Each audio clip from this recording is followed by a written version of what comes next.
What's going on, guys? Today's video is going to be kind of a follow-up to a video I made not too long ago, which is how to address a wobbly or squeaky steering. And in that video, I did the ST3 haul, showed you how to replace the steering wear ring, or at least lubricate it to prevent squeaking. But I showed you this ski here, which is a T3 hull. It's an RXPX 260. Does have a lot of steering play, which indicates that the steering wear ring is bad. Now, I got a couple of requests on that video to address this ski. I know a lot of you guys have the ski, and of course, the older the skis are, the more susceptible that wear ring is to going bad. So that's what I'm going to be doing today. I have a replacement wear ring for this ski. So I'm going to show you what we need to do in order to replace the wear ring on this ski. Now I want to preface by saying I already took this one apart to see which ring I needed, if not both. And I verified that in this case, only the upper ring is bad. The lower ring is perfectly fine. So I only purchased the upper wear ring. Again, I mentioned in the last video, if you are doing this, it's probably worth it just to get the lower ring as well. Only because, you know, when you take the steering column out, you're going to have access to both anyway. You might as well just do both. For me, I'm not too concerned. If I need to replace the lower one at some point, I'll just take it apart. It's not a big deal. But for the cost, you might as well just do it. On this ski, it's actually pretty straightforward. It's not as involved as you would think, especially compared to the ST3 hull. On this one, all we really need to do is remove our plastic trim here that goes across. Nothing else needs to be removed. I know if you look at the service manual for this model, it doesn't really go into detail on how to replace those wear rings similar to the ST3. I don't know why. SeaDoo just does not seem to really address the steering wear rings. It's just kind of something you need to know how to do on your own. I did check on YouTube, and surprisingly, there is no video, at least that I could find, on how to replace the wear ring, the steering wear ring, on this body style ski. I know I keep on saying wear ring. That is what it's called. I don't want to confuse people with the jet pump wear ring. The steering wear ring is something that goes inside your steering. You can actually see the base of it here. It's kind of just below it, but we'll take care of it. But yes, for this one, there's nothing you really need to remove aside from this black trim. Very easy to do. I'm going to show you the process. The first thing we need to do is remove the screws under the mirrors. You will see there is a small bolt and a small bolt. I forget which size these are, so I'm going to check that real quick, and then I'll let you know what size it is. So for this, you are going to need a T15 standard Torx. If you don't have a Torx bit set, I'll link one in the description. It's absolutely worth having for anything you're going to be doing on your SeaDoo. They pretty much use Torx bits for a majority of the parts on here. So there's going to be two of these on both sides. There's one here, one there, and then on the other side under that mirror, there's going to be two as well. So go ahead and take those out, and we'll move on to the next step. With all four screws removed, we can go ahead and pop the plastic off. Now, one thing I want to give you as a heads up is you want to do this in warmer weather. It kind of sounds odd to say, but these plastics in the winter or in cold weather are extremely delicate. If you know, the next step I'm about to show you, if you do it and it's too cold, you will break the plastic tabs on the inside. So as odd as it sounds, this is one of those things you definitely want to do in the summer, or at least in warm weather. If it's below 40 degrees or so, I wouldn't even bother, because you're just going to end up breaking things. With that being said, the next step is odd. All you need to do is bang on the back here. That's quite literally what the service manual says to do. You're also going to do it on the other side, and then in the middle here as well. That's what's going to knock the tabs loose. You can use a plastic trim removal tool. The downside is if you only do it on a certain section, you're going to put a lot of stress there. You're probably going to break those tabs. So service manual, also the way that I do it, seems to work perfectly fine, is just bang the backside really hard, and then it should pop out of place. Just like that, popped loose. I'll go ahead and do the other side. Just like that, pops it loose. So I'm going to go ahead and lift from the front, and then our plastic trim should just slide right out. Push, there it goes. And now our plastic bezel comes clean off. We'll just put that aside. And now you'll see we have access to the inside under the steering column. So now you're probably looking at this wondering, what the heck? You said you can easily get to the steering wear rings this way. Yes, that is not plastic, that is rubber. It's just a flap. You can go ahead and pull it out to get it out of the way. And then if you remember from my last video, we have our 2 bolts there that are holding the steering column in place. That white piece under the bolts is our lower wear ring. And of course, we also have our upper wear ring, which is under the column. So when we pull on our column to pull it out, you'll have access to that wear ring. So what I'm gonna do first is go ahead and remove those 2 10mm bolts. There's that one there, and then that one on the other side. All right, now that we have those 2 10mm bolts out, the steering column is completely free. So I'm gonna try to get this one-handed. Generally, it's easier to do two-handed, but let me see if we can get some good leverage. If we just pull straight up on it, you'll see it comes right out.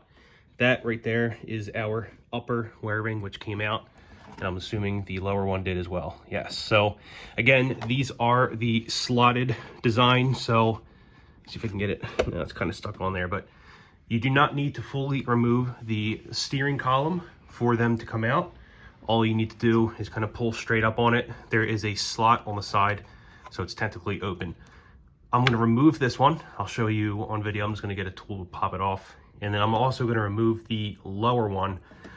Again, I'm going to lubricate the lower. The upper one I'm going to replace since it is completely worn out. So if you look at the bottom there, you can kind of see where it is a split design. I'm going to try to hold this up with my head, and we'll pull off the wear ring just like so. And you'll see it comes right off. So I'm going to get a close-up of this. I'll show you how bad it is.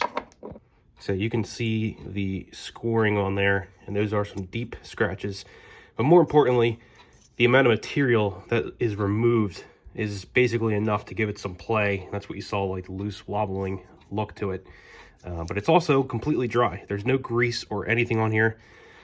There's some salt deposits because the ski was ridden in the ocean, but you can see it is definitely scored, completely worn out. So this wear ring is shot. I'm going to pull out the bottom white one so you can see that one's not as bad. Just have to reach in here, try to pull. There we go.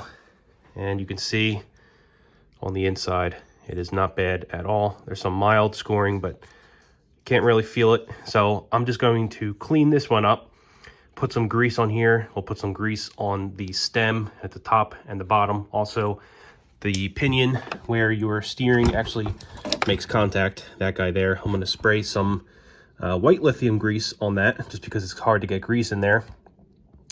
And then we should be all set to put this thing back together. We'll see how it looks.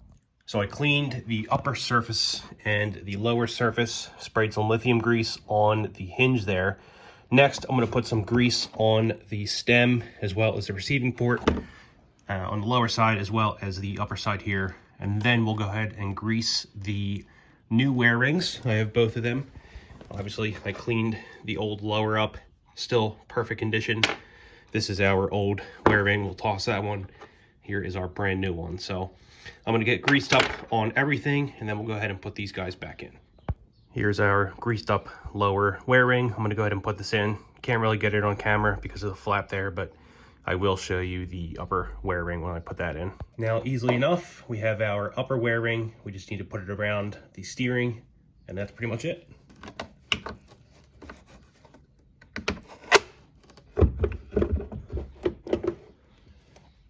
Slide it back into place, just like so.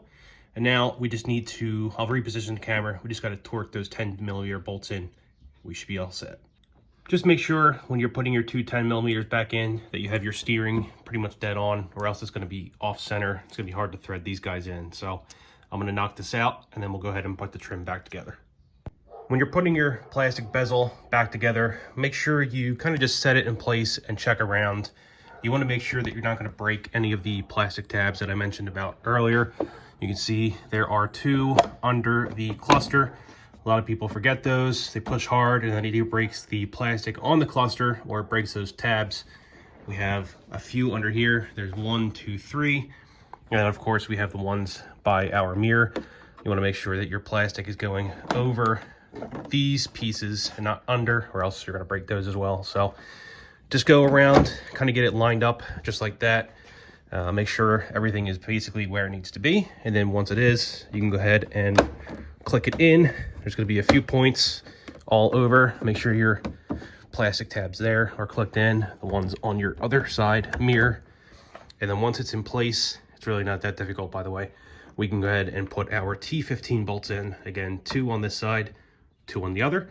I'm going to go ahead and do that, and then we'll see what difference that made. And now for the grand finale, let's go ahead and see what it does.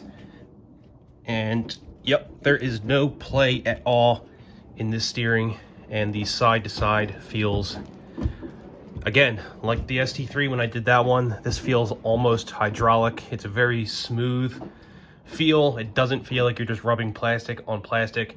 It doesn't feel cheap. That is a nice, solid, positive feedback.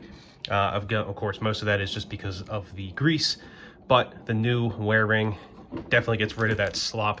One thing I want to know, or note for some people that were asking, is that the SeaDoos from the factory do come with some grease, but it's definitely not enough in my opinion. It's more just like a quick dab, and that's why the steering on SeaDoos feels so cheap. I know the newer ones that have the dampener built in feel a little bit better, but it's still kind of the same. So basically, even if you have a brand new ski, if you feel like the steering kind of feels cheap, or that you're basically just like, you know, kind of steering one of those old power toys or whatever they were, I think it's worth at least taking it apart to grease your wear rings and put it back together. I promise you it is going to feel so much better. This, to be honest, feels a lot better than stock on a lot of new skis. Which is incredible considering this ski is a 2014, has 150 hours on it. I know a lot of people with older skis kind of complain about how cheap the steering feels and how worn out it feels. This is a super easy mod that you can do for less than $20. Or if you're not even replacing the wear rings, you just need the grease.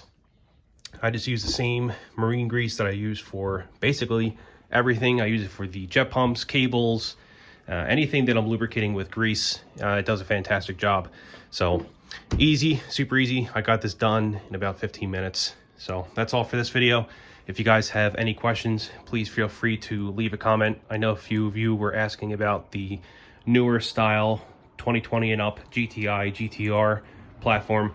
I will be doing a steering video on that for the wear rings, because I know a lot of people, you guys have those. I just don't have one here at the moment to do, so once I have one of those, I will certainly make a video for you. But that's all for this one.